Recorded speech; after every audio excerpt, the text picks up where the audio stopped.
सुनाओ IRCON international limited. अब देखिए 178 रुपए 25 पैसे का प्राइस एंड वापस से ये खेल स्टार्ट हो चुका है। बजट जो हमारे सामने है उससे पहले जो है वो पोजीशन बनना स्टार्ट हो चुका है। Hi this is Dev and watching traders diary.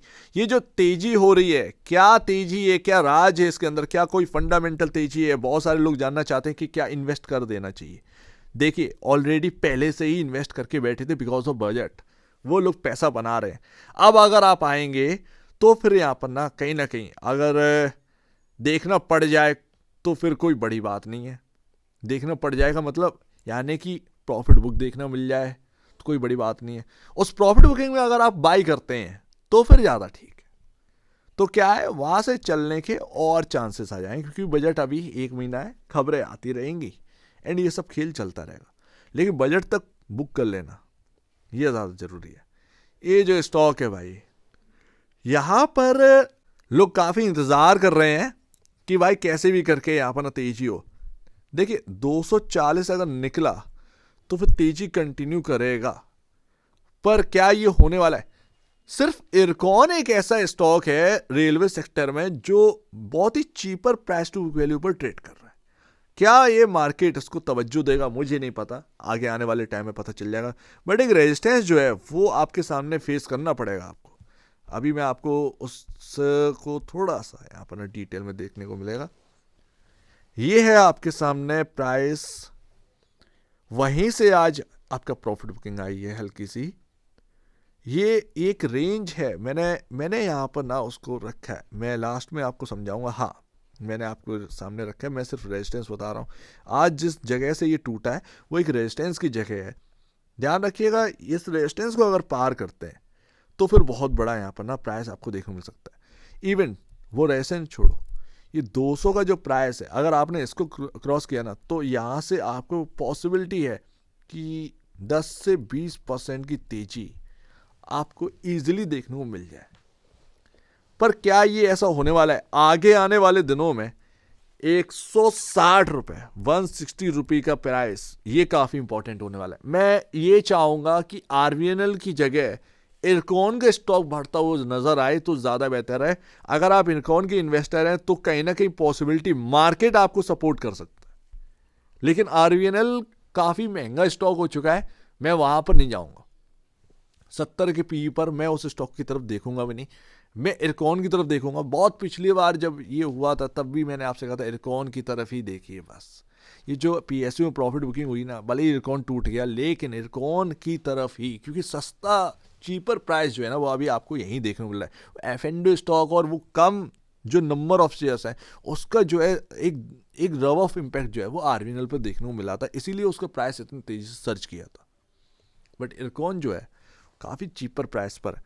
तो देखते हैं 15 दिसंबर 30%, 49%, 16 दिसंबर 41%, 17, 35, 31, ये सब डिलीवरी क्वांटिटी आपको देखने को मिल रही है परसेंटेज वाइज। 22 दिसंबर 23, 24, 17%, 10%, 25% की डिलीवरी क्वांटिटी। एंड उसमें तेजी देखिए क्या हुआ, जब 10% की तेजी हुई 8% की जब तेजी हुई 10.5% की डिलीवरी क्वांटिटी उठी। फिर 24 दिसंबर को 17% की डिलीवरी क्वांटिटी। इसका मतलब क्या है? जो ट्रेडर है वो एक्टिव हो चुका है। ये सेंटिमेंटल तेजी है, नॉट फंडामेंटल। एंड यहाँ पर इन्वेस्टर जो है इस प्राइस पर इन्वेस्ट करने के लिए तैयार नहीं है, वो इंटरेस्टेड नहीं है। डिलीवरी क्वांटिटी वही बता रही है। अब देखिए Q3 के नंबर आएंगे, ध्यान रखिएगा, पूरे मार्केट के लिए इंपॉर्टेंट है। उसी टाइम बजट भी आना है 1 फरवरी। एक बात ध्यान रखिएगा, अगर यहाँ पर आपको बड़ा प्राइस मिल जाए तो जरूर बुक कर लेना, पूरा बुक नहीं, कुछ क्वांटिटी बुक कर लेना। मैं फिर भी कह रहा हूं कुछ क्वांटिटी बुक करने की जरूर सोचिए, करना ना करना वो आपके हाथ में, क्योंकि वो Q3 के नंबर कैसे होने वाले हैं वो अपने को नहीं पता।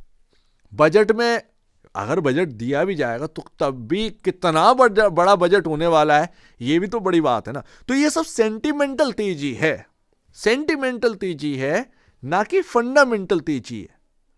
फंडामेंटल कोई रनअप नहीं है। लेकिन अगर इरकॉन अगर आपके पास है तो वो इरकॉन रखे रहिएगा। मामूली सा मार्केट कैप है, 17,000 करोड़ का मार्केट कैप है, कोई बहुत बड़ा मार्केट कैप तो है नहीं है। Price to book value 2.64 time and 28 का पी रेशियो, तो कोई खास यहाँ पर ना आपको देखने को नहीं मिल रहा है महंगा पर। तो ये बात आ जाती है। तो ये इरकॉन में, लेकिन थोड़ी सी क्वांटिटी जरूर बुक करें जब भी मौका मिले। इससे इसकी एक रेंज है 180 193, ये स्टॉक इस रेंज में आज आते ही प्रॉफिट बुकिंग आई है, ठीक है ना, 190 के अराउंड आते ही प्रॉफिट बुकिंग आई है।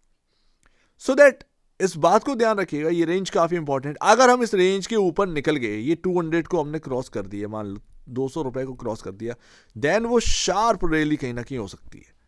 लेकिन अगर उससे प्रॉफिट बुकिंग पहले देखने को मिले, एंड अगर ये स्टॉक आता है किस रेंज में, ये आपका लमसम देखिए, इंपॉर्टेंट तो 160 ही है, 160 158 के आसपास ये प्राइस ही काफ़ी इंपॉर्टेंट है।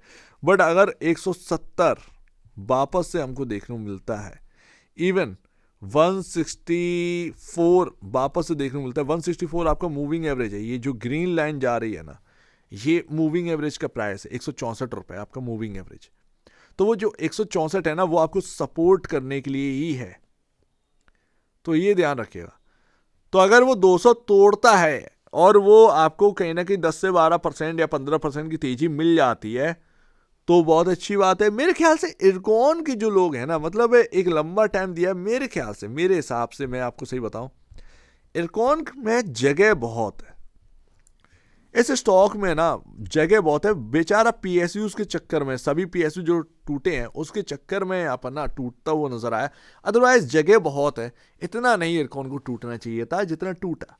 तो अगर आप लॉन्ग टर्म के लिए होल्ड भी कर रहे हैं ना, आपको प्रॉब्लम नहीं है, बट प्रॉब्लम वहां पर है जहां वैल्यूएशन हाई है, जैसे आरबीएनएल में है, ठीक है, अब उसमें तेजी आ रही है, तो उसमें एक जगह बनती है प्रॉफिट बुकिंग की। भाई सेंटीमेंट है, इसमें भी सेंटीमेंट है, क्या पता क्या होना है क्या नहीं है, ठीक है ना, सेंटीमेंटल है, पूरा गेम सेंटीमेंटल है, गेम स्टार्ट हो चुका मार्केट के अंदर बजट वाला, ठीक है ना, तो वो चीज है।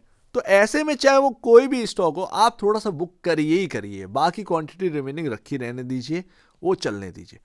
अगर आपके प्राइस पर नहीं है तो क्या आपने एवरेज किया था? अगर आपने एवरेज भी नहीं किया तो फिर भाई बात ही नहीं है। एवरेज करना बहुत ज़रूरी था। जब आपके प्राइस ऊपर का है और इतना नीचे आ गया तो कहीं ना कहीं एवरेज करना पड़ेगा वो प्राइस को और नीचे लाने के लिए। अगर आपने वो टूल नहीं अपनाया तो फिर इन्वेस्टर का टूल आपने फिर रह ही क्या गया। लेकिन जो शॉर्ट टर्म वाले हैं, जो मिड टर्म वाले हैं, अगर वो प्रॉफिट में चल रहे हैं तो वो बॉस कम से कम थोड़ा सा बुक जरूर करें, ठीक है। बाकी अगर आप लॉन्ग टर्म के लिए रखे हैं तो भाई कोई ख़राब बात नहीं है, क्योंकि कोई बहुत ज़्यादा महंगा नहीं है। आरबीएनएल 80,000 करोड़ के आसपास का मार्केट कैप है, आप 17,000 करोड़ के आसपास के मार्केट कैप है आपके, और आरबीएनएल बहुत डिफरेंस। तो इस चीज़ को ध्यान दीजिएगा। लॉन्ग टर्म में कहीं ना कहीं बेनिफिट इरकॉन से दे सकते हैं, बट आरबीएनएल क्या दे पाएगा ये नहीं पता, ये एक डाउट वाली बात है। लेकिन इरकॉन, हाँ, आरबीएनएल के कंपैरिजन इरकॉन ज़्यादा बेहतर लगता है वैल्यूएशन के हिसाब से, तो ये बात तो क्लियर है। लेकिन हाँ, कुछ भी वो हो, ये सेंटिमेंटल तेजी है, तो यहां पर थोड़ा सा बुक करना बहुत इंपॉर्टेंट है। इस चीज को आप इग्नोर मत करिए। जैसे अब 2024 में जो तेजी हुई थी, अगर उस वक्त किसी ने बुक नहीं किया तो आज की डेट में देखिए क्या हुआ। तब भी सेंटिमेंटल तेजी थी, तब भी मैं ये सारे स्टॉक कवर कर रहा था। मैं आपको बता के चल रहा था कि ये Q3 से पहले या Q1 से पहले आ रहे नंबर ये टूटेगा, क्योंकि ये सेंटिमेंटल तेजी है। बजट निकल गया, तेजी पूरी होगी, नंबर्स खराब है, गिर गया। फिर उसके बाद इलेक्शन आ गया, फिर चला, ठीक है ना। इलेक्शन जैसे ही खत्म तुरंत निकल जाओ, फिर वो गिर गया था, ठीक है। फिर बजट आया, जो मेन बजट है, फिर उसमें चला, फिर सब टूट गए थे।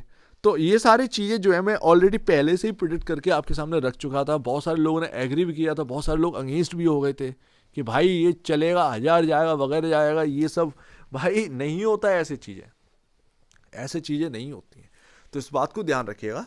लॉन्गर टर्म में लॉन्गर टर्म बने रहें, लेकिन फिर भी आप छोटा सा क्वांटिटी जो है वो प्रॉफिट की थोड़ा सा बुक जरूर करिएगा, सोचिएगा जरूर।